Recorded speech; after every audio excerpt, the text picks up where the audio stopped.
तो आदाब, नमस्कार, गुड इवनिंग, सत श्री अकाल। एक बार फिर आप तमाम लोगों का स्वागत है क्राइम तक की कहानी के इस एपिसोड में। उम्मीद है पूरी फैमिली अच्छी होगी, अपना ख्याल रख रही होगी। आज की कहानी शुरू करूं उससे पहले आपको बता दूं कि कुकू एफएम ऐप पर भी तमाम तरह की कहानियां आती हैं, आपके मनपसंद की कहानियां, अलग अलग सब्जेक्ट की कहानियां। तो आप अपने शौक की कहानियां वहां सुन सकते हैं। क्राइम तक फैमिली के लिए क्राइम 50 है, डिस्क्रिप्शन पे लिंक है, उसमें ज़्यादा जानकारी है। और ऐसी तमाम अनगिनत कहानियों में एक कहानी है ठग बहराम की, जो शायद देश का सबसे बड़ा सीरियल किलर भी है। तो वो कहानी भी वहाँ मौजूद है।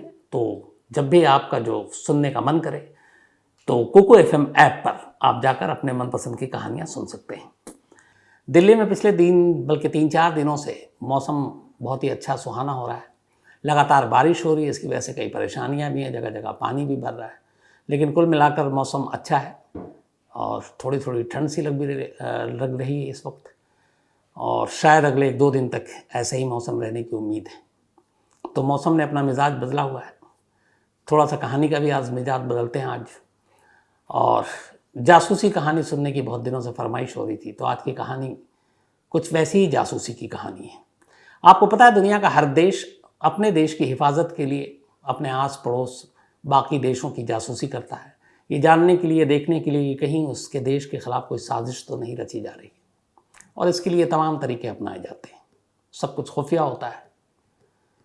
ये बात है 1965 की, और ये कहानी एक ऐसी जासूसी की है जिस पे किताब भी लिखी गई है। और इसका एक ख़तरा है जो आज इतने सालों के बाद, 35, 20, 55, 57 साल के बाद भी वो ख़तरा बरकरार है। कहानी एक ऐसे न्यूक्लियर डिवाइस के खोने की है जो करीब 75 से, कुछ लोग कहते हैं 75, कुछ एक्सपर्ट्स का मानना है 87, 75 या 87 साल जिसकी लाइफ है वो जिंदा रह सकता है। और इस दौरान में अगर गलती से वो कहीं पानी के ज़रिए निकल पड़ा तो ना मालूम कितनी बड़ी तबाही होगी। वो न्यूक्लियर डिवाइस कहाँ है, सच में आज वहीं दबा हुआ है या फिर उसका कहीं और इस्तेमाल हो गया, ये पूरी जो रहस्य है, राज है, उसी की कहानी है, जिसमें 2 एजेंसियाँ जुड़ी हुई थी। एक अमेरिकी खुफिया एजेंसी CIA और दूसरी हमारी इंटेलिजेंस ब्यूरो IB। 1965 20 मई 20 मई 1965 की बात है, जब पहली बार हमारी एक टीम ने, भारतीय टीम ने एवरेस्ट फतह किया था। दुनिया की सबसे जो ऊंची चोटी है हिमालय की, एवरेस्ट, माउंट एवरेस्ट, उसको फतह किया था। और इसको लीड कर रहे थे, इस टीम को, इंडियन टीम को, कैप्टन मोहन सिंह कोहली। कैप्टन मोहन सिंह कोहली ने कई कोशिशों के बाद इस एवरेस्ट की चोटी को छुआ। हालांकि वो नेवी में थे, लेकिन उनकी इस पर्वतारोहण और पहाड़ों पर चढ़ने की उनकी हसरत और कला को देखते हुए उनको ITBP में ट्रांसफ़र किया गया था। तो नेवी से थे, लेकिन 20 मई 1965 का दिन बड़ा यादगार था।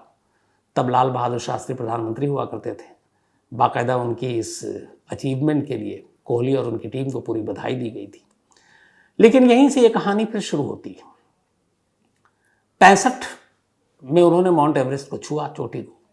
लेकिन उससे करीब 6 साल पहले 1959 में चीन ने, तब USSR हुआ करता था, सोवियत संघ, उसकी मदद से एक न्यूक्लियर टेस्ट किया था। और चीन ने जो न्यूक्लियर टेस्ट किया था वो चीन का एक इलाका है लोपनोर इलाके में ये न्यूक्लियर टेस्ट हुआ। अब अमेरिकी खुफिया एजेंसी या अमेरिका को भनक तक नहीं लगी कि चीन ऐसा कोई न्यूक्लियर टेस्ट किया है, चीन न्यूक्लियर पावर बनने जा रहा है। ठीक वैसे ही जैसे हम लोगों ने किया था न्यूक्लियर टेस्ट, तो अमेरिकी खुफिया एजेंसियों को पूरा चकमा दिया था, तभी किया था। तो वैसे ही चीन ने किया। अच्छा, उस वक्त अमेरिका USSR के साथ रिश्ते अच्छे नहीं थे। चीन भी अब अगर न्यूक्लियर पावर बन जाए तो फिर वो भी आंखें दिखाने लगेगा। वियतनाम वॉर अमेरिका झेल रहा था और उसमें उसको बड़ी बर्बादी हुई थी। तो वो नए दुश्मन, नई ताकत, ये सब बर्दाश्त नहीं कर पाता था। फिर अमेरिकी सरकार को लगा कि हमारी एजेंसियों को कैसे पता नहीं कि चीन गुपचुप तरीके से USSR के साथ मिलकर न्यूक्लियर टेस्ट कर रहा है। तो अब अमेरिका ने सोचना शुरू किया कि चीन के ऊपर नज़र रखने के लिए क्या तरीका अपनाया जाए। उस वक्त बहुत सारे सैटेलाइट्स थे अमेरिका के पास, लेकिन उन सैटेलाइट से चीन की उन जगहों की निगरानी और जासूसी करना थोड़ा टफ हो रहा था। दूसरा, अमेरिका के ज़्यादातर सैटेलाइट उसके सबसे बड़े दुश्मन यानी कि सोवियत संघ की तरफ मुंह किए हुए थे। तो एक मजबूरी वो भी थी। तो अब क्या किया जाए? अभी अमेरिका इन सारी चीज़ों में उलझा ही हुआ था कि कैसे चीन को न्यूक्लियर पावर बनने से रोका जाए कि 59 में न्यूक्लियर टेस्ट के ठीक 5 साल के बाद 16 अक्टूबर 1964 को चीन ने एक न्यूक्लियर बॉम्ब टेस्ट कर दिया। अब जब ये न्यूक्लियर टेस्ट किया उसने बॉम्ब, तो अब अमेरिका के ऊपर एक तरह से बम गिर गया कि ये क्या हुआ। पहले उसने 59 में पहला टेस्ट किया था, अब तो सीधा न्यूक्लियर बम का उसने टेस्ट कर लिया। अब अमेरिका को लगा कि ये खतरा है, आगे कुछ ऐसा ना हो, इसके लिए चीन को कैसे रोका जाए, उसकी गतिविधियों पर नज़र कैसी रखी जाए। तो बड़ी उन लोगों ने अपनी माथापच्ची की।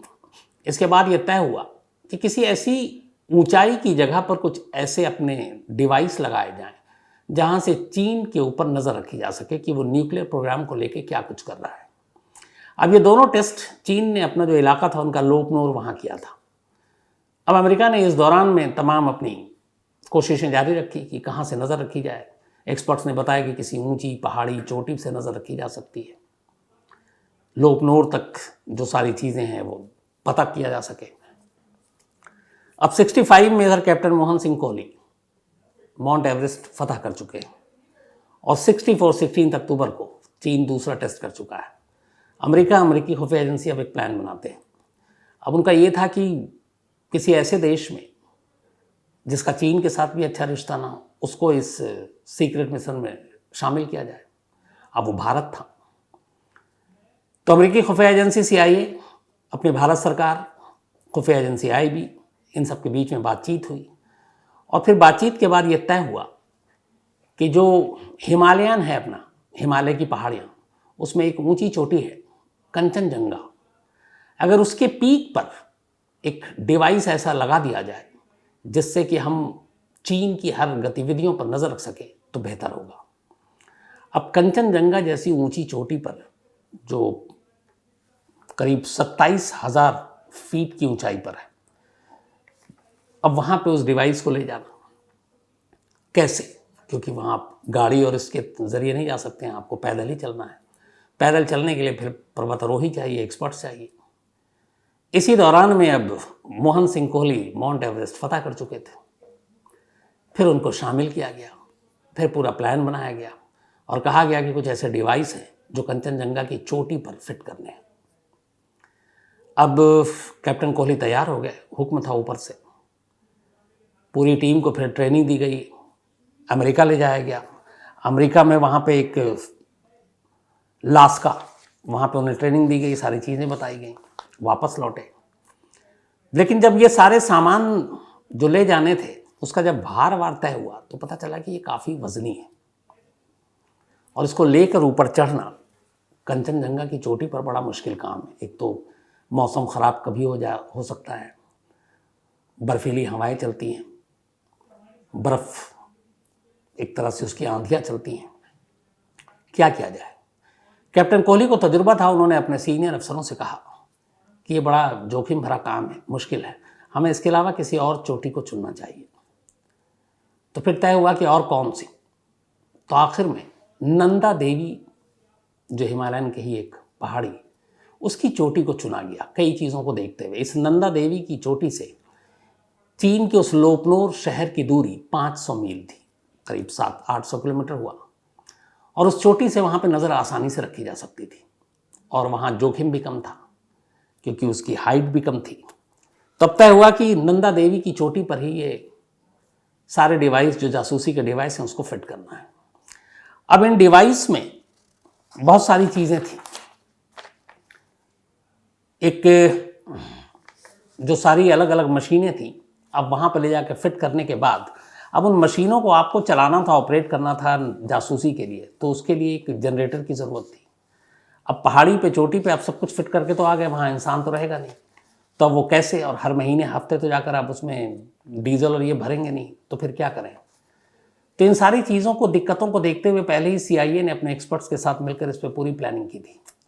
इसके बाद उन्होंने वहाँ पे डिवाइस के जो पावर सोर्स हैं जिसको चलाने के लिए वो क्या होगा, तब उन्होंने एक ख़ास थर्मोन्यूक्लियर डिवाइस तैयार किया और इस थर्मोन्यूक्लियर डिवाइस में ये था कि इसके ज़रिए जो पावर सोर्स है वो दिया जा सकता है ऊर्जा के लिए, और ये एक बार फिट हो गया वहाँ तो इसकी लाइफ करीब 75 से 87 साल के बीच में है, 75 to 87 ईयर ये लगातार ऊर्जा दे सकता है। अब ये सारी चीज़ें खास डिज़ाइन के तौर पर तैयार की गई थी और उस जनरेटर को चलाने के लिए, जिससे बाकी सारे डिवाइस ऑपरेट होते हैं, थर्मोन्यूक्लियर जनरेटर का उसका नाम था snap 19C, system for nuclear auxiliary power. और इसमें 4 जो रिसीवर लगे थे मैसेज लेने देने के लिए, फिर एंटीना भी था। लेकिन ये एक तरह का न्यूक्लियर बॉम्ब नहीं था, क्योंकि इसमें ट्रिगर नहीं था। ये सिर्फ और सिर्फ ऊर्जा देने के लिए उस जनरेटर को, जिससे जासूसी के बाकी उपकरण काम कर सके, ये ले जाया गया था। अब इन सारी चीज़ों में एक रॉड था, और यही जो रॉड है, इस रॉड के अंदर प्लूटोनियम था, जो ज़रूरी फ्यूल को पूरा करता, उसकी ज़रूरत को, जिससे जनरेटर की ऊर्जा को सप्लाई मिलती। अब उस रॉड में प्लूटोनियम 238 था, एक रेडियो एक्टिव फ्यूल।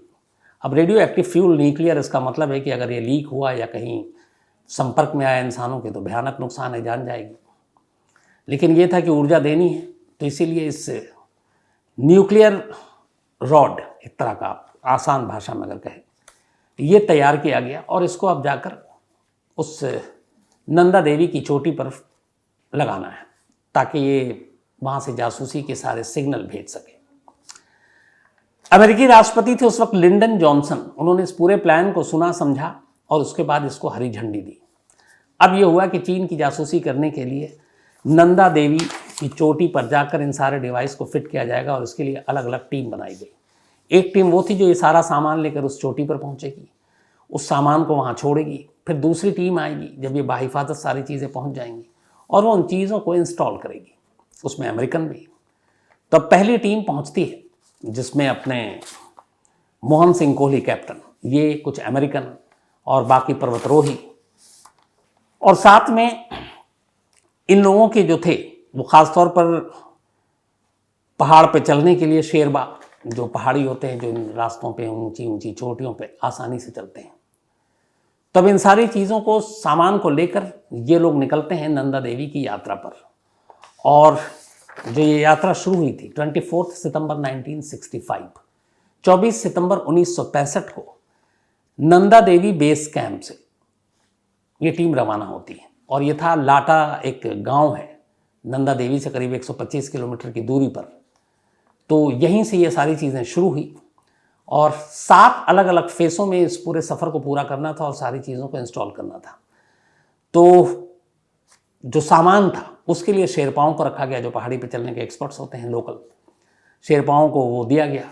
वो जो पूरा न्यूक्लियर जनरेटर का वो सारा जो था सामान, उसका ही वेट था 57 kg, 57 किलो के करीब। अब उन चीज़ों को ले जाना था, लेकिन उसमें ये भी कि रेडियो एक्टिव पदार्थ है, तो और वो जनरेटर, अब उससे गर्मी भी मिलती क्योंकि ऊर्जा आती है। तो जो शेरपा सारे ले जा रहे थे, उन सभी को एक ख़ास बैज दिया गया था, क्योंकि वो उनके शरीर से टच करके, बल्कि शरीर पर उठा कर लेके चढ़ रहे हैं, और वो ख़तरनाक है, न्यूक्लियर डिवाइस है। तो उनसे कहा गया था कि जैसे ही ये बैज अगर अपना कलर बदलने लगे तो आप फ़ौरन बताना, इससे पता चल जाएगा कि रेडियो एक्टिव जो है वो लीक हो रहा है, तो जान को ख़तरा हो सकता है। तो उन सभी को ये बैज दिया गया था। अब खैर इसके बाद 24 सितंबर 1965 को एक पूरी टीम शेरपाओं के साथ इन तमाम सामान को जासूसी के, जिसके लिए जो चीन के लिए जासूसी करते, नंदा देवी बेस कैंप से निकलते हैं, इसी लाटा गांव से। और अब इन्हें 7 अलग अलग फेस में चोटी तक पहुंचना है। अब चढ़ाई शुरू हुई। बीच बीच में रास्ते में लगातार जो है कैप्टन कोहली वो अपने बॉसेस के संपर्क में भी हैं, आईबी के संपर्क में भी हैं, अमेरिकन उनके जो साथ हैं वो भी साथ में हैं। अब उनका ये था कि प्लानिंग यही थी कि ये सारा सामान चौथे कैंप, 4 फेस में करना था, वहाँ पहुँचाना था और फिर रख कर लौटना था। फिर आगे के काम बाकी लोग करते हैं, क्योंकि एक बार में इतनी चढ़ाई मुश्किल थी। अब चढ़ना शुरू किए, लेकिन करीब 24 सितंबर को चले थे ये। 18 और 6 24-25 दिन हो गए चलते चलते उस नंदा देवी की चोटी पर। 25 दिन के बाद भी अभी अपनी मंजिल पर नहीं पहुंचे थे। लेकिन 18 अक्टूबर 1965 को अचानक, जब ये अभी चढ़ ही रहे थे, एक बर्फीली तूफान आया, बर्फ गिरने लगी, जो पहाड़ हैं सरकने लगे, दरकने लगे, रोशनी कम हो गई, विजिबिलिटी दिखाई नहीं दे रही है, और एक बर्फ़ का तूफान सा आ गया। अब उसके बाद ये था कि यहाँ रुकना, तापमान, सारी चीज़ें ख़तरनाक। तो अब क्या करें इस बर्फीले तूफान में, और ये अचानक आया था, और अब मंजिल ज़्यादा दूर नहीं थी। लेकिन अब ये था कि इस तूफान के ठहरने के बाद पता चला कि आगे जाना जोखिम भरा है।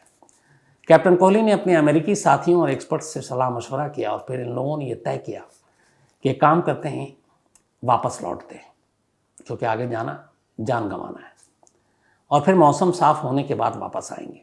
करीब सोचिए आप कि 24-25 दिन का सफ़र करने के बाद वापस लौटना पड़ रहा है इस तूफान की वजह से।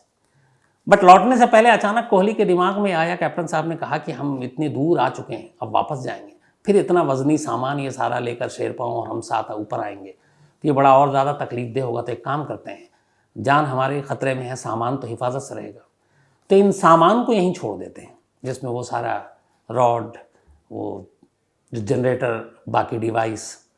तब ये हुआ कि सबने कहा कि हाँ ठीक है, ये और वापसी में भी आपको निकलना है, ख़तरनाक मौसम है, इतना सामान वजनी लेकर आप जल्दी वहाँ से निकल नहीं सकते। तब ये हुआ कि चढ़ाई से उतरने से पहले इन सामान को यहीं कहीं रख दिया जाए। अब कहाँ रखा जाए? तो फिर ये हुआ कि चौथे कैंप में ही, ये चौथे तक पहुँचे थे, वहीं पे कहीं छोड़ा जाए। लेकिन कहाँ? अब उन्होंने शेरपाओं की मदद से बड़े बड़े चट्टानों के बीच में दरारें ढूंढनी शुरू की। गुफा टाइप होता है, पहाड़ों पे ऐसा बहुत सारा होता है। तो उन्हें एक बहुत बड़े दरार मिले, गुफा टाइप। उन्होंने उस गुफा के अंदर वो सारा सामान जो ऊपर ले जाकर असम्बल करके फिट करना है, वो उसी गुफा के अंदर डाल दिया, रस्सियों से बांध दिया, और फिर वहाँ की निशानी विशानी ले ली और नीचे लौट आए। जब मौसम ठीक होगा तो हम वापस जाएंगे।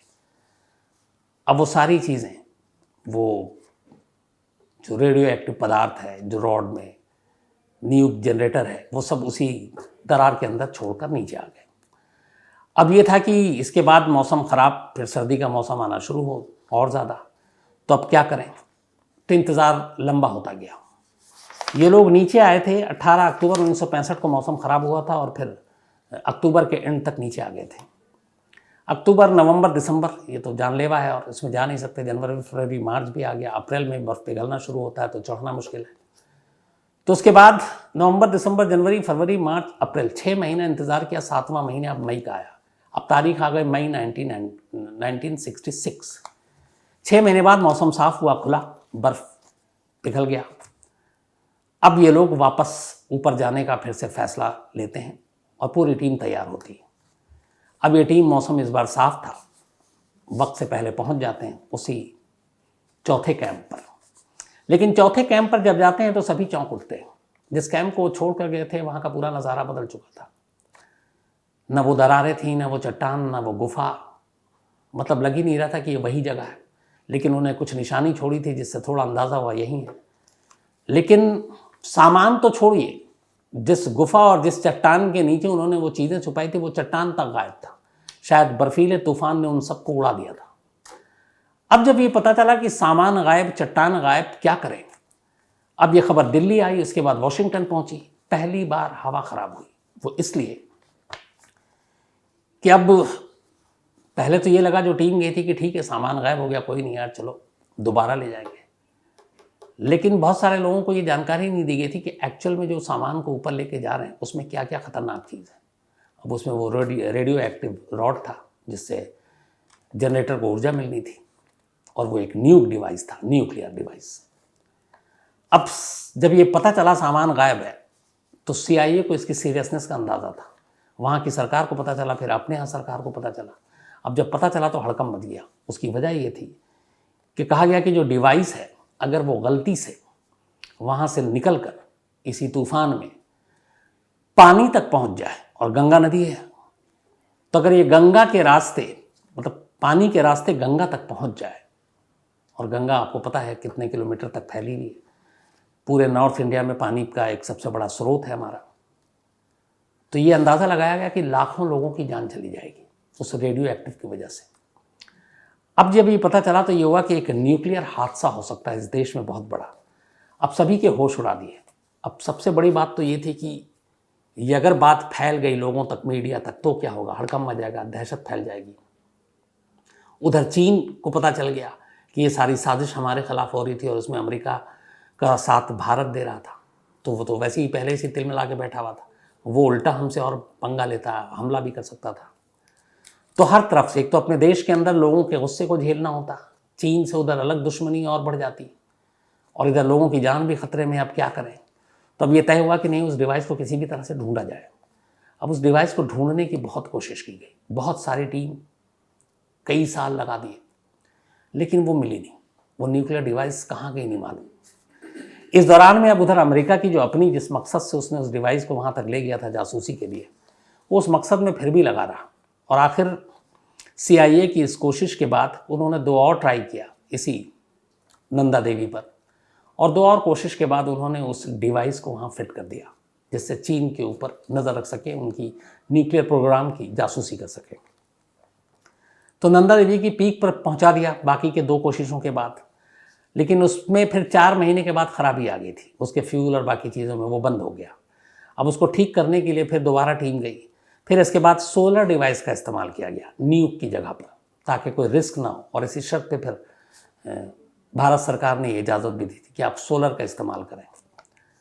इस डिवाइस से कई सालों तक फिर CIA ने चीन के परमाणु प्रोग्राम की जासूसी की।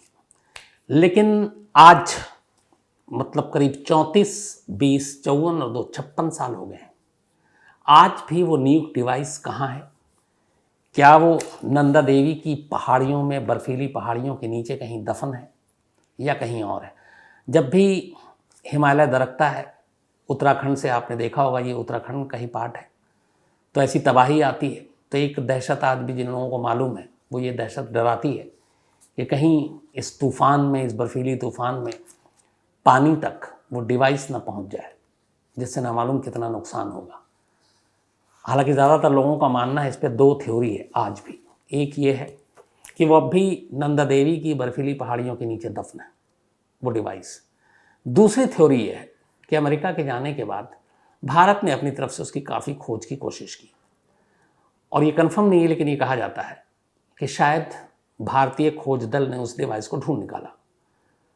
और ये भी कहते हैं कि चूँकि उसमें प्लेटेनियम, एक न्यूक डिवाइस था, उसको ढूंढ निकाला, और बाद में जो भारत ने न्यूक्लियर टेस्ट किया पहला, शायद उसमें उसका इस्तेमाल किया, उसका कुछ हिस्सा काम आया, और उस न्यूक टेस्ट में वो चीज़ इस्तेमाल किया गया। लेकिन ये खबर कंफर्म नहीं है, बट हाँ, इसको लेकर आज भी 2 ही थ्योरी है। एक कि वो न्यूक डिवाइस जो अमेरिका का था, नंदा देवी की पहाड़ियों में कहीं दफन है, मिला नहीं है, और दूसरा कि भारत सरकार को मिला और उसका इस्तेमाल हो चुका है। अब दोनों में से कौन सी बात सच है, दावे से कोई नहीं कह सकता, क्योंकि ये बहुत ही क्लासिफाइड चीज़ें हैं। तो ये थी एक न्यूक डिवाइस के खोने की कहानी, एक पड़ोसी देश की जासूसी की कहानी, और उस डिवाइस की कहानी जिसका आता पता आज भी इतने सालों के बाद नहीं है। तो कहानी ख़त्म करूँ उससे पहले वही अपना सिलसिला। आज चावल कार्तिक का जन्मदिन है, तो हैप्पी बर्थडे चावल। और डरबी संतोष जी ने भेजा है हैदराबाद से। विपुल अग्रवाल मुरादाबाद से, इनका भी आज जन्मदिन है, happy birthday Vipul. Sujit and Ajit Sangam, दोनों टीन हैं, जुड़वा भाई हैं, बड़ा अच्छा लगता है। तो happy birthday Sujit and Ajit, आप दोनों को हमेशा अच्छे रहें, खुश रहें, आप दोनों की जोड़ियाँ यूं ही सलामत रहे भाइयों की। और स्वरूपा एंड सन्विका ने भेजा है। इसके अलावा अक्षय चौहान और काशी चौहान, ये दोनों चाचा भतीजे हैं, इन दोनों का जन्मदिन एक ही दिन आज ही है। तो हैप्पी बर्थडे अक्षय और काशी, आप दोनों को। इसके अलावा कीर्ति तिवारी, इनका भी आज जन्मदिन है, तो हैप्पी बर्थडे कीर्ति। ये कटनी मध्य प्रदेश से हैं, और दिवाली सनोदिया ने भेजा है, ये उनकी दोस्त है। साथ ही उत्कर्ष चौधरी का भी आज जन्मदिन है, तो हैप्पी बर्थडे उत्कर्ष। और धर्मेश मलाव ने भेजा है। सुहेल तनवीर का भी आज बर्थडे है, तो हैप्पी बर्थडे सुहेल। और ये अब्दुल खालिक ने भेजा असम से, उनके बेटे हैं। सलमान अली का भी आज जन्मदिन है, तो हैप्पी बर्थडे सलमान। और शबनम, नेहा, अफान, मुसद्दिक, अयान, मुशब्बिर, इन सब ने मिलकर भेजा है। साथ ही जयेश गवालानी, इनका भी आज जन्मदिन है, तो हैप्पी बर्थडे जयेश। जिक्रा अहमद, इनका भी आज बर्थडे है, तो हैप्पी बर्थडे जिक्रा। और सफ़ी अहमद ने भेजा है। साथ ही तरन्नुम, इनका भी आज जन्मदिन है, तो हैप्पी बर्थडे तरन्नुम। और सद्दाम ने भेजा, उनकी वाइफ हैं ये। नरेश भाई गबानी, इनका भी आज बर्थडे है, तो हैप्पी बर्थडे नरेश भाई। और रवि ने भेजा है। इसके अलावा अब्दुल बातिन इलाहाबाद से यानी आज के प्रयागराज से हैं, इनका भी आज जन्मदिन है, तो हैप्पी बर्थडे अब्दुल बातिन साहब। साथ ही हिमांशी सभरवाल, इनका भी आज बर्थडे है, तो हैप्पी बर्थडे हिमांशी जी। और अमन वर्मा जी ने भेजा, उनकी पत्नी है। इसके अलावा पीयूष भाल से, इंदौर के पास एक जगह है, वहाँ से हैं ये। इन्होंने बड़ा अच्छा खूबसूरत सा मेल लिखा कि इनके सपने में मैं आया था। And thank you so much आपके इस प्यार भरे मेल के लिए। आप हमेशा अच्छे रहें, खुश रहें, खूब तरक्की करें। अश्वनी राठौर एक कहानी की फरमाइश की है। प्रफुल्ल लाल हैं, thank you so much Praful आपके मेल के लिए। अनिल शर्मा हैं, इनका एक सवाल है कि भारत में केस कब बंद होता है अगर वो अनसुलझा हो तो। जैसे बहुत सारे देश में 20 साल 25 साल के बाद अगर वो केस खुलता है, मुजरिम पकड़ा जाता है, तो फिर उसके ऊपर ना मुकदमा चलता है ना जेल होती है, क्योंकि वो एक टाइम जो पीरियड फिक्स है, इस 20-25 साल के अंदर सॉल्व हुआ तो हुआ, नहीं तो वो आज़ाद।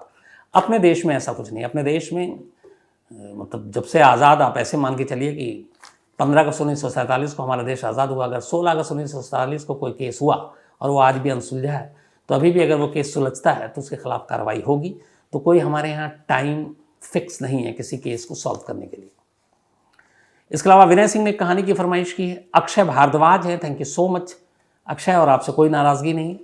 साथ ही कुमकुम, इन्होंने एक सवाल लिखा है कि मैं भी स्टोरी सुनाना चाहती हूँ, स्टोरी टेलर बनना चाहती हूँ, कुछ आइडिया दीजिए, सुझाव दीजिए। कुमकुम जी, ऐसा कुछ नहीं है, मुझे खुद पता नहीं है कि ये कैसे सुनाई जाती है। मैं तो सिर्फ आता हूँ, बैठता हूँ और बकबक करना शुरू कर देता हूँ। हाँ, इतना ज़रूर कहूँगा कि 2 चीज़ें होती हैं, एक कहानी सुनानी और एक कहानी पढ़नी। जो हम लोग घर में माँ बाप, नाना नानी, दादा दादी से सुनते हैं, तो अक्सर वो हम जब सोने जा रहे होते हैं, लेटे होते हैं, तो हमारी नानी दादी या माँ बाप हमें कहानी सुनाते हैं और फिर हम सो जाते हैं। तो वो कहानियाँ वो हाथ में स्क्रिप्ट लेकर नहीं सुनाते, क्योंकि वो शायद वैसे सुना भी नहीं पाएंगे। तो सेम वैसी ही है कहानी, कोई भी हो वो आपके जहन में और दिमाग में होनी चाहिए। उसकी हर चीज़, हर बातें, हर फैक्ट्स, और उन सारी चीज़ों को जब आपके जहन में आ गई, एक बार दिमाग में घुस गया, फिर अब आपके जो बोल हैं उस कहानी को उसी तरीके से शुरू करेंगे। लेकिन कहानी का एक पैरामीटर होता है, कहाँ से शुरू, कहाँ बीच में, कहाँ ख़त्म, तो वो लय नहीं टूटनी चाहिए। दूसरा, हाँ, कई बार ऐसा होता है, बहुत सारी ऐसी कहानियाँ हैं जिसमें नाम है, एड्रेस है, तारीख़ है, बहुत सारे नाम हैं, तो इंसान याद नहीं रखता। जैसे मैं, बहुत सारे आप लोगों ने कई बार पूछा भी होगा कि ये जो कागज़ लेकर बैठता हूँ, तो इस कागज़ में कहानी नहीं होती है, इस कागज़ में ख़ास चीज़ें लिखी होती हैं, जैसे डेट, नाम। तो कहानी का तारतम्य होना चाहिए, आपको पूरी कहानी मतलब जहन में होनी चाहिए, उसकी हर बातें, और फिर जिस तरीके से आप बोलते हैं, सुनाते हैं, वैसे ही आप सुनाएं। लेकिन हाँ, मैं फिर वही कहूँगा, कहानी सुनाने में और कहानी पढ़कर सुनाने में ज़मीन आसमान का फ़र्क होता है। तो कोशिश यही कीजिए कि जो भी कहानी आप सुनाएं वो पढ़ कर ना सुनाएं, बल्कि आप पढ़िए ज़रूर, रिसर्च कीजिए, अलग अलग जगहों से ढूंढिए, तलाशिए, और उस कहानी को इतनी बार आप पढ़िए कि फिर आपके वो दिमाग में रच बस जाए। फिर आप जब बैठें तो आपको कागज़ के पन्नों की तरफ देखने की ज़रूरत भी ना पड़े, और अब धारा प्रवाह फिर सुनाती जाए। तो वही है कि बोलने में और सुनाने का जो फ़र्क है, बस उसको पकड़ लीजिए, बाकी सब कुछ ठीक होगा। ऑल द बेस्ट कुमकुम जी। और जब आप सुनाएं तो मुझे बताइएगा, मैं सुनूंगा ज़रूर। तो आज कहानी में इतना ही। अब आपसे मुलाकात होगी कल रात 9 बजे किसी नई कहानी के साथ। तब तक अपना ख्याल रखिएगा। Thank you very much.